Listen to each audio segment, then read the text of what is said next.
Dr. Az. My name is Dan Nguyen. I'm the AVID coordinator at McNeil High School. My question is, people have so much access today to both useful news and harmful misinformation. How do you encourage people to investigate and research issues and sources of information before forming their own opinion? Thank you. Hello, Dan. This is a great question. I know a lot of us are really dealing with social media, especially the last few years. I just want to remind everyone that social media, they are businesses, right? So they are in the market of making more money, ensuring again that sending us more information, feed us information that is based on our likes, because the more we're engaged, the more money and more resources they will have. So we need to keep that in mind, right? And so we, as professionals, as educators, as we are teaching our students, we have to remind our students and ourselves that we cannot just rely on social media for accurate information. In fact, there's plenty of misinformation in social media, and a lot of things that are just, again, made up sometimes and fed to us just to drive engagement, again, businesses and more money for these companies, right? So it's very important to keep that in mind, and that we seek information, other side of the story, from reliable media sources, research, ask questions before we can just believe what's happening in social media or what's being publicized and fed to us in social media. So again, very important that we research, seek out other information from other reliable sources of information before we just believe what's happening or what's published and fed to us through social media.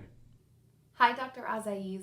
My name is Amber Pruitt. I am the Instructional Technology Specialist here at Blackland Prairie Elementary School. Before that, I worked at Jollyville for about 4 years teaching 4th grade. As an IT specialist, I support the technology needs on my campus, but I also work with the Digital Citizenship Task Force to create lessons for students all across Round Rock ISD.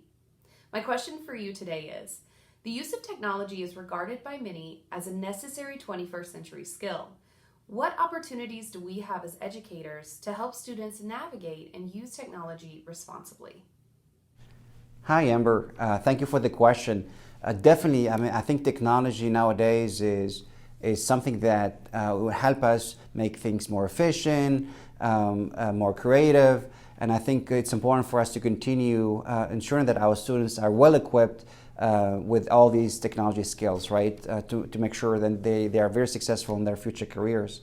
So as far as what we need to teach them, I think we have to keep in mind a few things. Number one is, whenever we're using technology, we have to ensure that we are interacting with the devices the way we'd interact with the person if he was or she was in front of us. In other words, we need to make sure we're civil with our interaction. We need to make sure, again, that we show an empathy, that we are caring for that person and kind to each other, right? So that's very, very important that we keep that in mind. We cannot just hide behind the screen or keyboard and say or do things that obviously we won't be doing or saying if that person was in front of us, right? So it's important that we have those things are keeping that in mind as we are using technology, right? The other thing is also sometimes the use of technology could take pretty much everything away from us, right? So we can miss out on things that are happening around us. So we need to ensure that the use of technology is somehow not excessive and is not preventing us from enjoying the family, enjoying our friends, enjoying the moments that we need to cherish for many, many, many years to come. So again, it's important that we use technology with moderation and ensure, again, that we are cherishing the moment with our families and loved ones.